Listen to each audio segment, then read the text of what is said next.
5 minute સૌ મિત્રોને જોડાઈ જવા દો, ત્યારબાદ આપણે મીટિંગની શરૂઆત કરીશું.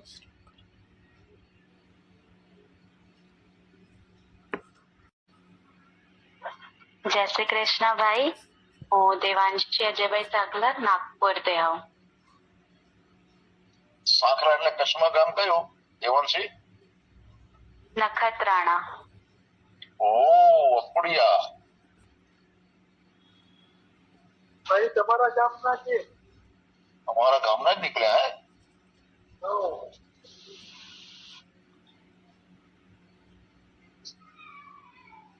દેવાંશી માતાજી પગે લાગીએ તમને. હવે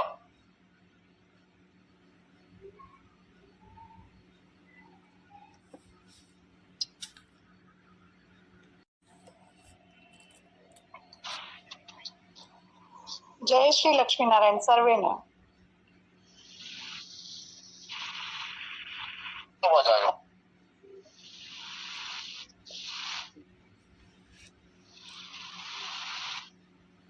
આપણી વચ્ચે અમારા કમિશનર પ્રતાપભાઈ છે. પ્રતાપભાઈ દેખાય છે.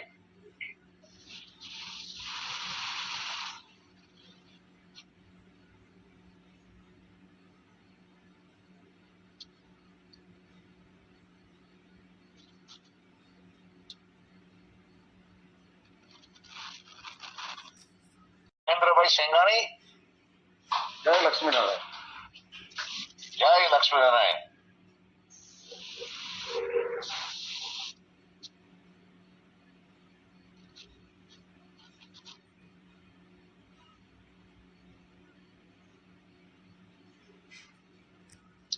આ મોનિકાબેન ક્યાંના છે? મોનિકાબેન ને ભાવનાબેન ને બધા?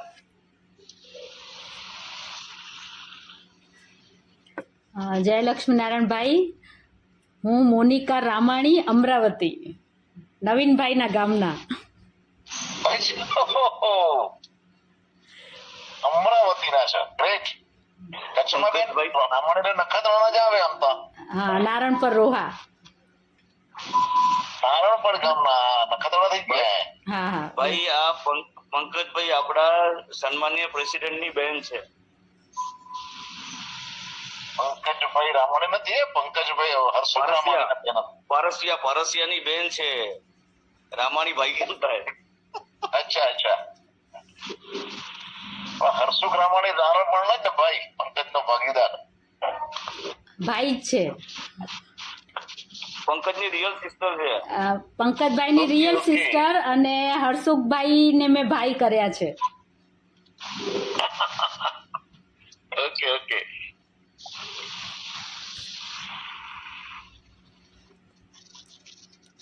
અમિતભાઈ આપડે આવી ગયા છે. અમિતભાઈ સામાજિક કન્વીનર આપણી પાસે સોલાપુર થી આવી ગયા છે. અમિતભાઈ આવી ગયા છો ને?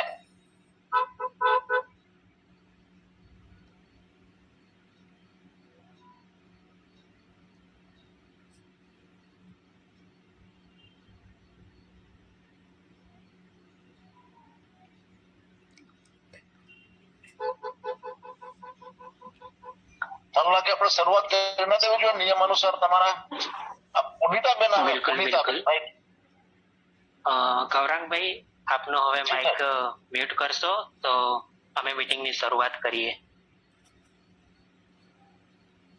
જી બિલકુલ. સૌને મારો અવાજ આવી રહ્યો છે એવી હું આશા રાખું છું. સૌને મારા જય શ્રી કૃષ્ણ, જય લક્ષ્મીનારાયણ. હું કિશન નાકરાણી, આણંદથી છું. આશા છે કે આપ સૌ સ્વસ્થ હશો, મસ્ત હશો અને તંદુરસ્ત હશો. જે પણ ભાઈ જોડાયા છે એમનું માઇક મ્યુટ કરી દે તો સૌને સ્પષ્ટ અવાજ આવી શકે. તુલસીભાઈ, આપનું માઇક મ્યુટ કરશો? Okay, thank you. આજના આપણા જે શૌર્ય મિલન સંગોષ્ઠી છે એના પવિત્ર પ્રસંગે આપણે સૌ ઉપસ્થિત થયા છીએ. ત્યારે જે સૌ મિત્રો, મારા વાલા વડીલો અને પ્રેરણાદાયી જે યુવાનો ભેગા થયા છે એ સૌનું હું હાર્દિક સ્વાગત કરું છું. આજે આપણે જે શૌર્ય મિલન સભા યોજવા જઈ રહ્યા છીએ ત્યારે આપણે આ ફક્ત સભા તરીકે નહીં એને જોઈએ, એને એક સંસ્કાર તરીકે, એ વિચાર તરીકે જોઈશું. અને આ વિચાર એવો હોવો જોઈએ કે જેમ કે દીવો છે એ દીવો આખા સમાજમાં ઉત્કૃષ્ટતાનો પ્રકાશ ફેલાવી શકે. તો આપણે સૌપ્રથમ આજના મીટિંગમાં પ્રશિક્ષક તરીકે ભાવનાબેન ભાવાણી રાજનાંદગાંવથી પણ પધાર્યા છે અને આપણા યુવા સારથી તરીકે દેવાંશી સાંખલા જેઓ આ મીટિંગના કોઓર્ડિનેટર પણ છે. તો જેમ કે આપણે કોઈ પણ દેવાંશી સાંખલા જે આ યુવા સારથી છે, જેઓને ખૂબ મન હતું કે ના હું આજની આ મીટિંગમાં જોડાઈ અને મારા તરફથી આજનો જે ટોપિક છે શૌર્ય સંસ્કરણ અને વ્યક્તિત્વ વિકાસ, એના વિશે ફક્ત ટૂંકમાં પરિચય આપી અને મારા શબ્દોનું સૌને વિસ્તૃત વર્ણન કરી આપું. જેમ કે કોઈ પુસ્તકની પ્રસ્તાવના લખવી હોય તો પુસ્તક લખવું તો એની પ્રસ્તાવના લખવી પણ જરૂરી હોય, તો વાચકોને ખબર પડે કે પુસ્તક કહેવા શું માંગે. તેમ આપણે આજનો જે સેશન છે એનો ટૂંકમાં પરિચય આજના જે યુવા સારથી છે આપણી વચ્ચે ઉપસ્થિત અને સભાના સહસંચાલક પણ છે લેટ્સ મીટના, તો દેવાંશી સાંખલાને હું વેલકમ કરીશ કે પ્લીઝ વેલકમ, કે પોતાનો પરિચય આપી અને આજના સેશનના જે ટોપિક છે એનામાં પોતાના મંતવ્ય અને વિચાર રજૂ કરશે. So please welcome Devanshi Sankhla. Thank you Kishan. બધાને મારા જય લક્ષ્મી નારાયણ, જય શ્રી કૃષ્ણ, જય અમ્યામાં. હું દેવાંશી અજયભાઈ સાંખરા નાગપુરથી છું. અત્યારે હું એક સ્પેશિયલ ચાઇલ્ડ્સને ભણાવું રહી. આજનું ટોપિક બહુ જ સરસ છે, શૌર્ય સંસ્કાર દ્વારા વ્યક્તિઓનું નિર્માણ. આપણે એના બારેમાં જાણી તો શૌર્ય, સંસ્કાર, વીરતા ને સાહસ ને આ ધૈર્ય, આ બધા ગુણો આપણા અંદર હોય, ક્વોલિટીઝ આપણા અંદર હોય તો આપણી લાઈફ બહુ હખર, આપણી જે પર્સનાલિટી હોય પર્સનની બહુ સરસ બની શકે છે ને આ આપણી લાઈફમાં બહુ ઇમ્પોર્ટન્ટ રોલ પ્લે કરે છે. એવા જ રીતે આ ગુણો, આપણી ક્વોલિટીઝ જે એ પર્સનને એક લાઈફમાં ગોલ્સ અચીવ કરી શકેલું ને સક્સેસફુલ બનાવી શકેલું ને લાઈફમાં બેલેન્સ કરી શકેલું.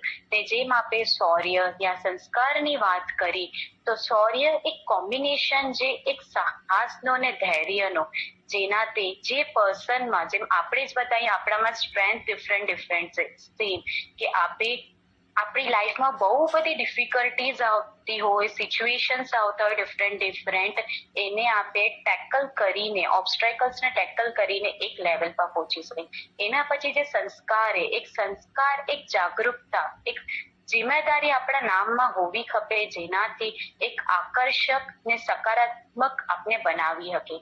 એના પછી જે આપણે જોઈ કે આપણા લાઈફમાં સાહસ ને જે ધૈર્ય હોય, સબસે પહેલા તો કરેજ આપણી લાઈફમાં હોય એ બહુ ઇમ્પોર્ટન્ટ પાર્ટ છે. સાહસ આપણી લાઈફનું, જેનાથી આપણે પર્સનને મોટિવેટ કરી શકીએ ન્યૂ ચેલેન્જીસમાં. ફોર એક્ઝામ્પલ હું આની એક વાત કરું તો એક સ્ટુડન્ટ હોય જે યુપીએસસી, નીટ ને જેની તે પ્રિપરેશન્સ ગવર્મેન્ટની કરતા હોય, એના લાઈફમાં બહુ બધા ડિફરન્ટ સિચ્યુએશન્સ આવે જેનાથી એ એક હારી જાય ને આનામાં સબસે મોટું ઇમ્પોર્ટન્ટ ધૈર્ય, પેશન્સ ખપે, જેનાથી એ લાઈફમાં જેટલા બી અપસ્ટ્રીમ્સ આવે, ડિફિકલ્ટીઝ આવે, સ્ટ્રગલ્સ આવે, એને પાર કરીને શું કહેવાય જઈ શકે. એટલે આ બધા ગુણો આપણી લાઈફમાં બહુ ઘણા ઇમ્પોર્ટન્ટ છે ને એ જ ગુણોને લઈને એક પર્સનાલિટી ડેવલપ કરવી હોય અંતરાત્માની, તો આ મારા પોઈન્ટ ઓફ વ્યૂ તે કે સબસે પહેલા આપને આંતરિક શક્તિ ખપે, મીન્સ એક ઇનર સ્ટ્રેન્થ ખપે. આ ક્વોલિટી આપને એ દર્જાવે કે ઇન્ક્રીઝ, પર્સનને કેમ ઇન્ક્રીઝ કરવું. ફોર એક્ઝામ્પલ આપણું સેલ્ફ કોન્ફિડન્સ, સબસે પહેલા સેલ્ફ કોન્ફિડન્સ ઇન્ક્રીઝ થયું તો આપણે લાઈફમાં એક અચીવ કરી શકીએ. સેકન્ડ ચીજ છે કે સામાજિક સંબંધ, ઠીક છે, એક સોશિયલ રિલેશન્સ એકદમ પોઝિટિવ ઇમ્પેક્ટમાં હોવા જોઈએ. એના પછી આપણી રિસ્પેક્ટ કે રેપ્યુટેશન શું છે પર્સન પ્રતિ એ પ્રોપર હોવી જોઈએ ને આ પ્રકારથી જ આપણે સાહસ, સંસ્કૃતિના માધ્યમથી આપણે નિર્માણ કરી આપણા જીવનમાં, તો આ બધું આપણે લાઈફમાં પોઝિટિવ બનાવી શકેલું ને મોર સક્સેસફુલ બનાવી શકેલું. ને એમ જ શૌર્ય સમાજની કે આપણે વાત કરીએ તો એક બેનિફિટ્સ બી હોવા જોઈએ આનામાં. આ મારા હિસાબ સે છે કે એક ઇન્સ્પિરેશન, મોટિવેશન હોવું ખપે, એક યુનિટી ને સ્ટ્રેન્થ હોવી ખપે. એના પછી એક સેફટી હોવી જોઈએ ને બેસ્ટ પાર્ટ લીડરશિપ ક્વોલિટી હોવી જોઈએ. ને આપણું પોતનું પ્રાઇડ આઈડેન્ટિટી હોવી જોઈએ ને મોરલ સ્ટ્રેન્થ આ બધામાં ખપે. આટલું જ મારું કહેવાનું હોય આ બધા ગુણોના બારેમાં. Thank you. ખૂબ ખૂબ ધન્યવાદ દેવાંશીજી. આપે જે આજના જે ટોપિક છે એના વિશે સંપૂર્ણ નિચોડ આપે જે ટૂંકમાં સાર કહી દીધો છે. તો હવે આપણા જે આજના પ્રશિક્ષક છે ભાવનાબેન ભાવાણી, જેઓ રાજનાંદગાંવથી ઉપસ્થિત થયા છે, તે આજના જે ટોપિક છે એના વિશે આપણને પોતાના વિચારોથી અભિભૂત કરશે. તો વેલકમ ભાવનાબેન. જય લક્ષ્મીનારાયણ. જય લક્ષ્મીનારાયણ. પહેલા હું મંગલાચરણ કરીશ. પામી યશ્યસ્તિતા રાધા શ્રેષ્ઠ યશ્યાસ્તિ વક્ષસી વૃંદાવન વિહારંતમ શ્રીકૃષ્ણં હૃદિ ચિંતયે મુખં કરોતિ વાચાલં પંગું લંઘયતે ગિરિં યત્કૃપાતમઃ વંદે પરમાનંદ માધવમ. આપ સર્વના હૃદયમાં વિરાજમાન ભગવાન શ્રી હરિને વંદન કરી જય લક્ષ્મીનારાયણ, જય ઉમિયામાં, જય શ્રી રામ, જય શ્રી કૃષ્ણ અને જય ભારત. આજે કિશન આમ જોઈએ ને તો પ્રશિક્ષક તરીકે તે ભલે મને ઇન્વાઇટ કરી છે, પણ આપણી લાડકી દેવાંશીએ ને બધો સાર પોતાના શોર્ટ વક્તવ્યમાં કહી દીધો છે. એનાથી વિશેષ કાંઈ હોય જ ના શકે. હવે મારું કામ છે એને વિસ્તૃત કરવાનું કે એ જે છોકરી બોલી ગઈ છે, ખરેખર વાસ્તવમાં કહું આ સભાને હું એક પરિવારની તરીકે જોઉં છું, પણ સંવાદ કરશું આપણે બધા. પણ એક મારી રિક્વેસ્ટ છે કે પ્લીઝ આપણા બધાની જે ભાષા છે ને, પ્લીઝ તમે સભાની મર્યાદામાં રહીને વાત કરજો તો મને વધારે ગમશે. દેવાંશીએ બહુ જ સરસ વાત કરી. એણે હરેક પોઈન્ટ ઓફ વ્યૂથી શૌર્ય શું કહેવાય ને એના વિશે બહુ ડિટેલ્ડમાં જાણે અભ્યાસ કર્યો હોય ને એવું આપણને જણાઈ આવે છે. અને પ્લસ એ જે બોલે છે ને એના શબ્દો કોરા નથી. આજે આ યુવા મિત્રો જે આપણી સાથે જોડાયેલા છે, જેને હું પર્સનલી ઓળખું છું, જેના કાર્યથી હું એમને ઓળખું છું, એમનું જીવન ખરેખર એ જે બોલે છે એના સાથે પરફેક્ટલી મેચ છે. દેવાંશી શૌર્ય વિશે બોલે ત્યારે એના જીવનમાં પણ શૌર્ય તત્વ છે, એના જીવનમાં નિષ્કામ ભાવની સેવા પણ છે.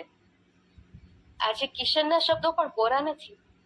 એટલે મને એક આપણે કહીએ ને કે આપણું ફ્યુચર બહુ બ્રાઇટ છે.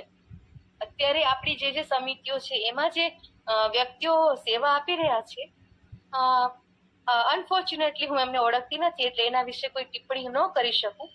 બટ આ યુવા મિત્રોને જોઈને એવું લાગે છે કે ફ્યુચર બહુ અચ્છા હે. આવા લોકો જો હોય ને સમાજના લેવલમાં કાર્ય કરે તો એમનું વ્યક્તિત્વ, એમનું ચરિત્ર અને એના શબ્દો બધું મેચ થતું હોય ને તો પૂરા સમાજ ઉપર એની પોઝિટિવ ઇમ્પેક્ટ પડે જ. અને બાય ધ વે હું જ્યારે ડિસ્કશન કરું છું ને ત્યારે હું વાણી વિલાસમાં રોકાવાની નથી. મારી ભાષા એકદમ સરળ હશે અને મારી ભાષાના લીધે અથવા મારા બોલવાના લીધે હું એમ ઈચ્છું કે સમાજમાં પરિવર્તન દ્રશ્યમાન થાય. આપણે બધા સમાજનો એક હિસ્સો છીએ, બરાબર, એક અંશ છીએ. તો આપણા વિચારોથી, આપણા વાણીથી, આપણા વર્તનથી સમાજ જીવનમાં પોઝિટિવ ઇફેક્ટ પેદા થાય એવો પ્રયત્ન 100% આપણે કરવો જોઈએ. અને ઇમ્પોર્ટન્ટ ફોકસ કોના ઉપર છે? મારું વર્તન એવું હોવું જોઈએ. શૌર્ય માટે સૌથી પહેલી કન્ડિશન જે હું વિચારું છું એ છે ચરિત્ર. જો તમારામાં ચરિત્ર હશે વ્યવસ્થિત તો જ તમે આજે યુવા સંઘમાં હો, ચાહે સ્ત્રી સમાજમાં હો, ચાહે તમે સ્થાનિક સમાજની કોઈ પણ સંસ્થામાં કાર્યરત હો, પણ જો તમારું ચરિત્ર વ્યવસ્થિત હશે તો તમારા પીઠ પાછળ પણ લોકો તમારામાંથી પ્રેરણા મેળવશે. નહીતર આવશો ત્યારે ભાઈ વાહ ભાઈ વાહ ભાઈ, મોઢા ઉપર તો વાહ ભાઈ હશે, અને જેવી પોઠ દેશો ને એટલે આ ઓળખ્યું હવે આના જીવનમાં આટલું જ સત્ય છે. એટલે શૌર્ય માટે first quality which I think most important, તમારામાં ચરિત્ર હોવું જોઈએ. તમારામાં મર્યાદા હોવી જરૂરી છે. મર્યાદા કોને કહેવાય? તો ધર્મની મર્યાદા હોય. બધાથી પેલું આપણા ચરિત્ર માટે આપણું ચરિત્ર શુદ્ધ હોવું જોઈએ. એટલું શુદ્ધ હોવું જોઈએ ને કે હરિસ્વરૂપ સ્વામી બહુ મસ્ત વાત કરે કે જેના વેરી ઘા વખાણે, આપણો વિરોધી હોય ને, આપણાથી બળતો હોય, ઈર્ષા કરતો હોય ને, એને હારાને મનમાં એવું થઈ જવું જોઈએ કે હું આની ઈર્ષા ભલે કરું પણ માણસ જોરદાર છે. એટલું ચરિત્ર નિર્માણ આપણું હોવું જોઈએ. અને આજે દુનિયા બહુ નાની થઈ ગઈ છે. તમે દુનિયાના કોઈ પણ છેડે કંઈ પણ ખોટું કામ કરશો એને વાયરલ થતા વાર લાગતી નથી. અને કુદરતનો નિયમ છે કે કોઈ પણ કરેલી ભૂલ એ પાસ્ટમાં કોઈ ઠેકાણે થઈ હોય ને તો પ્રેઝન્ટમાં કે ફ્યુચરમાં તમારી સામે આવીને ઊભી રહેશે. તમને અત્યારે એની ઇમ્પેક્ટ નહીં દેખાય તો તમારી આવતી પેઢીમાં તમારા બાળકોને સહન તો કરવું જ પડશે. એટલે સૌથી પહેલું કોઈ પણ સંસ્થામાં કાર્ય કરવા માટે આપણે કહીએ ને યોગ્યતા સૌથી પહેલા કઈ, એનું ચરિત્ર સારું હોવું જોઈએ. નંબર 2, એનું અધ્યાત્મ સાથે સંબંધ હોવો જોઈએ. થાય છે શું કે સંસ્થામાં જ્યારે કોઈ કાર્ય કરવા માટે આવે ને પદ ઉપર, હવે તમે વિચારી લો કે અગર એ વ્યક્તિમાં ઈગો હશે, અહંકાર હશે, આઈ એમ સમથિંગ, કંઈક પદ મળે એટલે આમે ઊંચાઈ મળવાની, અને પાછો એનામાં અજ્ઞાનતા હોય એટલે ઈગો હોય, તો ઈ વ્યક્તિ સમાજનું શું ભલું કરશે જે પોતાની જાતનું જ ભલું ના કરી શકે ઈગોના લીધે. તો જો સમાજ કલ્યાણ કરવું હોય ને જો શૌર્ય દાખવવું હોય તો સેકન્ડ મોસ્ટ ઇમ્પોર્ટન્ટ થિંગ કે તમારા મૂળ સાથે જોડાણ હોવું બહુ જ જરૂરી છે. ધર્મને ને અધ્યાત્મને જે આજે આપણી સમાજમાં બે અલગ અલગ શબ્દો તરીકે બે અલગ પરિવેશમાં સમજાય છે, એના હિસાબે કહું તો કદાચ તમે ધાર્મિક ઉપરથી નહીં હો પણ અંદરથી આધ્યાત્મિક હોવા બહુ જ જરૂરી છે. અને એના માટે આપણી પાસે સત્શાસ્ત્રો છે, આપણી પાસે એવા સત્પુરુષો પણ છે, એવા મહાપુરુષો પણ છે જેના ઉત્તમ વિચારોને આપણે ગ્રહણ કરી આપણા જીવનને આપણે ઉન્નત બનાવી શકીએ. અને કોઈ પણ સીટ ઉપર રહીને કે કોઈ પણ પદ ઉપર રહીને આપણે આપણું અને આપણા પરિવારનું, આપણા સમાજનું, આપણા દેશનું સારું કરી શકીએ. શૌર્ય માટે આ બહુ જ જરૂરી છે કે તમે તમારા મૂળ સાથે જોડાયેલા હો. અને ત્રીજું કે તમારે પરિવર્તન માટે હંમેશા તૈયાર રહેવું જોઈએ. ઘણી વખત શું થાય કે આમ સંસ્થામાં જોડાય ને ત્યારે આમ એમની એક ટીમ બની ગઈ હોય અથવા તો એક મેળાવડો થઈ ગયો હોય તો બહુ મજા આવે કામ કરવાની. પછી શું થાય કે અમુક સમય પછી તો બધા બદલતા હોય ને પોસ્ટ ઉપર, ત્યારે કોઈ નવા આવે ને એને એક્સેપ્ટ ના કરી શકે, કારણ કે એને કાનને ટેવ પડી ગઈ હોય ભાઈ ભાઈ સાંભળવાની. અને કદાચ સામેથી તમારી પાસે જવાબદારી સાથે વાત કરવામાં આવે કે હવે તમારે આ પોસ્ટ ઉપર તમારે આટલું કામ તો કરવું જ પડશે, ને ઈ સમયે જો મિર્ચી લાગે તો તમે શું વિકાસ કર્યો તમારી જાતનો કે પછી તમારી સમાજનો? તમારી પાસે એબિલિટી જ નથી કાંઈ વિકાસ કરવાની જો તમે પરિવર્તનને સ્વીકાર જ નથી કરી શકતા તો. અને પરિવર્તન સ્વીકારવાની ક્ષમતા એટલે તમે તમારી જાત પ્રત્યે, તમે તમારા પદ પ્રત્યે સંપૂર્ણપણે નિષ્ઠ હોવા જોઈએ, ઈમાનદાર હોવા જોઈએ, કાર્ય કરવા માટે ખરેખર ધગસ હોવી જોઈએ. અને હું તો એમ કહું કે આપણને ખોટા માણસો વખાણે એમાં શું મોટાઈ? આપણને 4 ઓળખાણવાળા ભાઈ ભાઈ કે એનાથી શું? તમે કંઈક એવું કરો ને કે તમને બધાના હૃદયમાં જગ્યા બનાવી લો કે ના ખરેખર આ વ્યક્તિ જો સમાજમાં આ પદ ઉપર આવ્યા ત્યારથી આપણી સમાજમાં આ પરિવર્તન આવ્યો છે, તે ખરેખર આપણે આ લેવલમાં આટલા આગળ વધ્યા. આજે આપણે કાંઈ પણ સારી વાત કરીએ ને એટલે મોદીજીને યાદ કરવા જ પડે, એઝ અ પોલિટિકલ લીડર તરીકે નહીં, એક વ્યક્તિ તરીકે, કે ખરેખર માણસ આજે એના વિરોધીઓના હૃદયમાં પણ થતું હશે કે અમે હારા વિરોધ તો કરીએ છીએ પણ માણસ સારો છે. એવી રીતે એ જે ડેડિકેશન છે, એ જે સમર્પણ છે, એ જે કાર્ય પ્રત્યે જે એમનું આપણે કહીએ ને કે સમર્પિત ભાવ છે, એ આપણા બધામાં હોવો જરૂરી છે. તમારું જેટલું સમર્પણ હશે ને, કદાચ આજ તમને કોઈ ભાઈ નહીં કે, પણ જો તમારી અંદર આત્મામાં એટલી શાંતિ, એટલી સહજપણું મહેસૂસ થતું હશે ને, એ બધાથી મોટો એવોર્ડ છે. પણ ઘણી વખત શું થાય ખબર, કે આપણા જે આજુબાજુ જે વ્યક્તિઓ હોય ને, એની ચેતના હોય ને, ચેતના એટલી મૂઢ અવસ્થામાં હોય ને કે એ અંદર શું થાય છે નથી થતું ત્યાં સુધી એ વિચારી જ ના શકે. તો એવી મૂઢતા ભરેલી વ્યક્તિઓ, ભગવાનને હું પ્રાર્થના કરું, લક્ષ્મીનારાયણ ભગવાનને, માં ઉમિયાને પ્રાર્થના કરું કે હે માં, અમારા જે સામાજિક પરિવાર છે, મહેરબાની કરીને એવા કોઈ મૂઢ વ્યક્તિને એવું કોઈ પણ પદ ના મળે. કારણ કે એ કઈ સત્યને વિચારવા માટે, પરિવર્તનને સમજવા માટે સક્ષમ જ ના હોય. એને એવું જ લાગે કે કુવાનો ડેડકું ના હોય કે કુવો એટલો જ હોય. એવું એ કુવાના બારેથી દુનિયાને સ્વીકાર કરવા માટે એને પેલા પોતે વિશાળ બનવું પડે. અને જે વિશાળ બની શકે ને, એ જ વિકાસ કરી શકે. જે વિશાળતા નથી લઈ આવી શકતો એના વર્તનમાં, એના વિચારોમાં, એની વાણીમાં, એ પછી આગળ વિકાસ પણ નથી કરી શકતો. એ ત્યાં જ રૂંધાઈ જાય. એ જેટલું જાણતું હોય ને એના અહંકારમાં જ અટવાઈ જાય. ને આટલું જ શ્રેષ્ઠ છે, આનાથી વધારે શ્રેષ્ઠ કાંઈ હોઈ શકે, અથવા આપણા ટીમમાંથી, આપણા સંસ્થામાંથી કોઈના નવા ક્રિએટિવ વિકાસ કરે એવા વિચારો, એનો સ્વીકાર કરવો, એનામાં ભળવો, અને આપણે ઈગોને સાઈડ કરવો. ઘણી વખત એજનો ઈગો હોય, ઘણી વખત પદનો ઈગો હોય. હું તો કહું, સંસ્થામાં બધા છે ને, ભલે પદ ઉપર નીચે હોય, પણ જ્યારે કામ કરવાનું હોય ને, ત્યારે એક મના થઈને કરવું જોઈએ કે ન તારું ન મારું, જેમાં બધાનું ભલું હોય એમાં આપણે જોડાઈ જશું. આને કહેવાય શૌર્ય, આને કહેવાય બહાદુરી. મને નથી ખબર તમે શૌર્યના કયા સંદર્ભમાં સમજતા હશો, પણ હું આને બહાદુરી કહું છું કે આપણા ઈગોનું આપણે જ દહન કરી દઈએ, આપણે સમાજ કલ્યાણ માટે આપણી જાતનું સમર્પણ કરી દઈએ. આનાથી મોટું શૌર્ય મારી નજરમાં ના હોઈ શકે. શારીરિક શૌર્ય પ્રશંસનીય છે, પણ આત્મિક શૌર્ય, જેનાથી બધાનું કલ્યાણ થાય એવું શૌર્ય, સમાજ લેવલમાં કે ઘરના લેવલમાં બહુ જ જરૂરી છે. અને જો આવું વાતાવરણ થાય ને, તો જ વિકાસ થાય. કારણ કે મોદીજીએ પણ સૂત્ર તો આપ્યું છે, સબકા સાથ સબકા વિકાસ. किसी एक के साथ सबका विकास मुश्किल है, सबका साथ होगा तभी सभी का विकास होगा. અને હવે આપણે સંવાદ કરવાનો છે. મને આટલું લાગ્યું. હવે તમારામાંથી કોઈને કાંઈ પ્રશ્ન પૂછવો હોય તો સભાની મર્યાદા પ્રમાણે તમે અનમ્યુટ થઈ અને જેન્યુઇન ક્વેશ્ચન્સ આન્સર આપણે કરી શકીએ છીએ.